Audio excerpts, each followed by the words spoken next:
tansurullaha yansurkum wa yuthabbit aqdamakum. Bagaimana dengan membuat pintu mimbar? Nah, ya, kaitan dengan masalah mimbar, wallahu taala alam, ya, di sini terkadang sebagian kita sebagian orang itu berlebihan juga kaitan dengan mimbar ini sampai yang puluhan juta begitu ya harga mimbar, padahal hanya sekedar untuk berdiri khutbah gitu ya. Tidak perlu terlalu megah juga, tidak perlu diukir dengan semacam-macam dan seterusnya. Ada yang sampai dibuatkan apalah begitu kubah.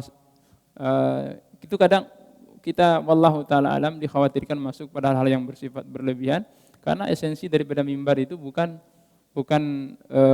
hal-hal yang bersifat seperti itu ya, hanya sekedar untuk dipakai untuk sebagai tumpuan untuk berkhutbah, dan itu yang dilakukan oleh Rasulullah SAW dan para sahabat.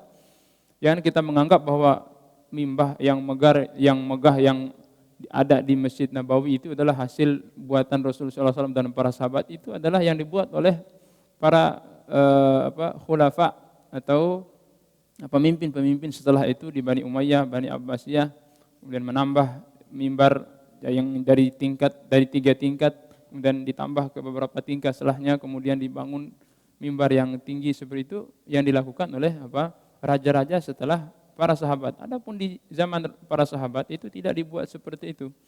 Ini wallahu taala alam dikhawatirkan jatuh pada hal-hal yang bersifat berlebihan. Nah, apalagi itu dibuat dari harta kaum muslimin, ya. Harta kaum muslimin yang menjadi amanah bagi kita yang mengelola masjid. Jangan sampai kita habiskan harta kaum muslimin itu untuk bermegah-megahan membangun menara yang megah begitu ya, padahal itu tidak ada fungsinya. Kalaupun untuk meninggikan toa suara itu cukup mungkin dengan dengan dibuatkan menara yang sederhana. Ya, kadang-kadang dibuat menara yang bertingkat-tingkat dengan habis dana yang besar, yang tidak terlalu bermanfaat bagi kaum muslimin. Atau dibuatkan mimbar yang megah dengan ukiran ini itu dan segala macamnya, dengan berbagai macam motif, ya, bernilai jutaan puluhan juta.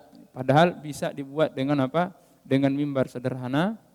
Yang penting adalah apa yang disampaikan pada mimbar tersebut. Fungsi daripada mimbar itu yang menjadi intinya. Nah, sehingga diusahakan untuk tidak melakukan hal seperti itu, tidak berlebihan dalam hal berkaitan dengan membuat mimbar atau yang semisalnya. Wallahu taala.